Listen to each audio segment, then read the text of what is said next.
So friends, बिना किसी देरी के शुरू करते हैं आज की अपनी इस बेहतरीन वीडियो को। सो फ्रेंड्स, यहाँ पर ही किससे कह रही है कि क्या तुम मेहरबानी करके कुछ बोलोगे। किसी से कुछ पूछ रही है, वो चुप है, तो कह रही है कि क्या तुम मेहरबानी करके कुछ बोलोगे। इसे हम इंग्लिश में बोल सकते हैं, would you be kind enough to speak up. Would you be kind enough to speak up. क्या तुम मेहरबानी करके कुछ बोलोगे। Would you be kind enough to speak up, या हम कह सकते हैं कि would you be kind enough to say something. Would you be kind enough to say something. लेकिन इस सिचुएशन में अगर हम स्पीक अप बोलें, यही ज़्यादा बेटर है। Would you be kind enough to speak up. तुम हमारे साथ आ रहे हो या नहीं। Are you coming along or not. Are you coming along or not, तुम साथ आ रहे हो या नहीं। Are you coming along or not. तुमने बताया कि तुम हमारे साथ चलोगे या नहीं। ये कह रही कि तुमने बताया नहीं कि तुम हमारे साथ चलोगे या नहीं। You didn't tell me whether you will come with us or not. Weather, तो यहाँ पर हम वेदर का यूज करेंगे। कह रही कि यू डिडंट टेल मी, तुमने मुझे बताया नहीं, weather you will come with us or not, तुम हमारे साथ आओगे या नहीं, ये तुमने मुझे बताया नहीं। You didn't tell me whether you will come with us or not. तुम हमेशा इतने चुप क्यों रहते हो। इंग्लिश में बोलेंगे, why are you so quiet all the time. Why are you so quiet all the time, यानी तुम हमेशा इतना क्वाइट क्यों रहते हो, चुप क्यों रहते हो।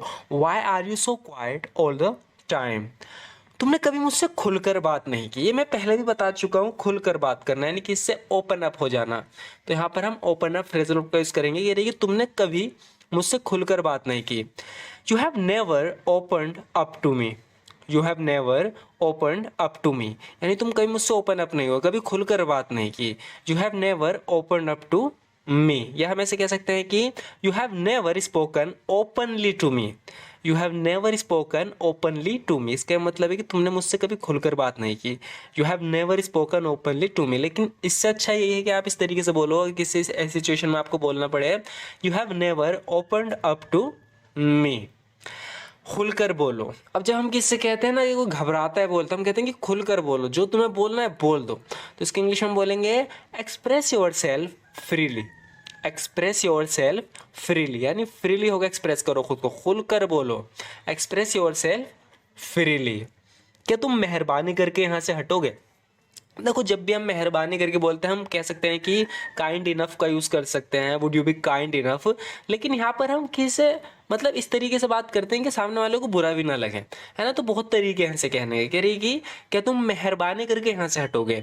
Would you be kind enough to move away from here. ये इसका रास्ता रोक के खड़ा है, तो कह रही कि would you be kind enough to move away from here. Would you be kind enough to move away from here, क्या तुम मेहरबानी करके यहाँ से हटोगे।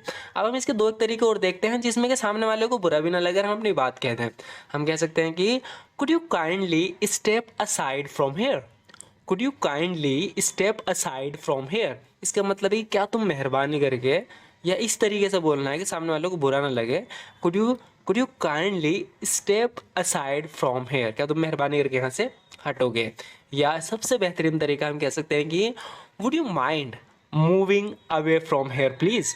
Would you mind moving away from hair please. Would you mind तो आप बहुत ही यूज़ देखोगे, माइंड का इस तरीके से बहुत यूज़ होता है। Would you mind moving away from hair please, क्या तुम मेहरबानी करके यहाँ से हटोगे। प्लीज़, मेहरबानी करके तुम वहाँ जाकर बैठ जाओ।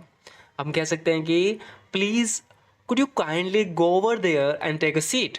Please could you kindly go over there and take a seat. यहाँ पर हम क्वेश्चन की तरह बात करना चाह रहे हैं सामने वाले से। हम कहें सर कि प्लीज़ क्या तुम वहाँ जाकर बैठोगे, सीट पे बैठोगे वहाँ जाकर, मतलब बुरा भी ना लगे, इसलिए हम काइंडली का इस तरीके से यूज़ करेंगे। Please could you kindly go over there and take a seat. Please मेहरबानी करके तुम वहाँ जाकर बैठोगे। या हम कह सकते हैं कि वुड यू माइंड, फिर से हम माइंड का यूज़ करेंगे, जो भी वर्ब आएगी उसमें आईएनजी लगा देंगे। Would you mind going there and having a seat please.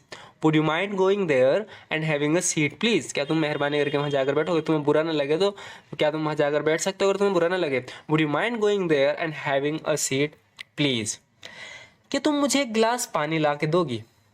अब इसे भी, ये तो एक ऐसा सेंटेंस है जिसका हमें हर रोज़ ही यूज़ करना पड़ता है। अगर हम इंग्लिश में करें तो तुम देखोगे, अगर मूवीज़ में देखोगे या सीरियल्स जो भी आप देखते हो इंग्लिश सीखने के लिए, उसमें अलग अलग तरीके से यूज़ होता है।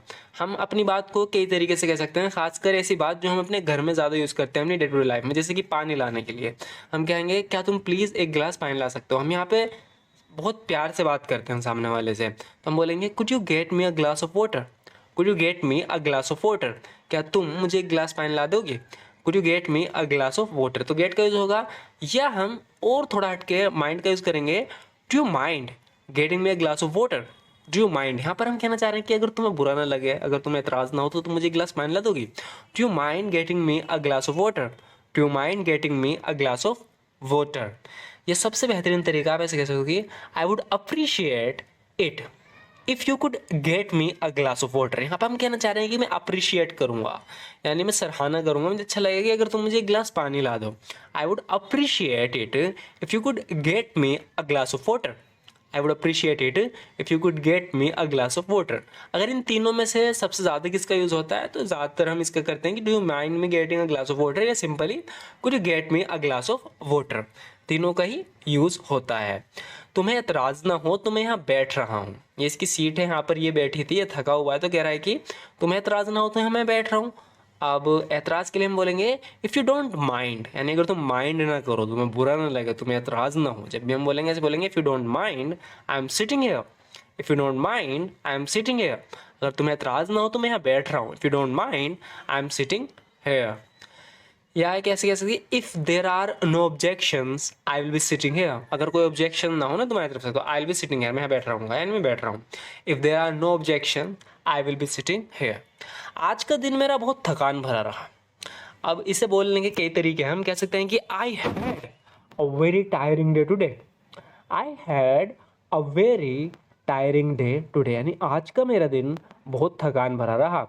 आई had a very tiring day today. या हम कह सकते हैं कि today my day has been very exhausting. यहाँ बिल्कुल हमने वर्ड टू वर्ड ट्रांसलेट कर दिया।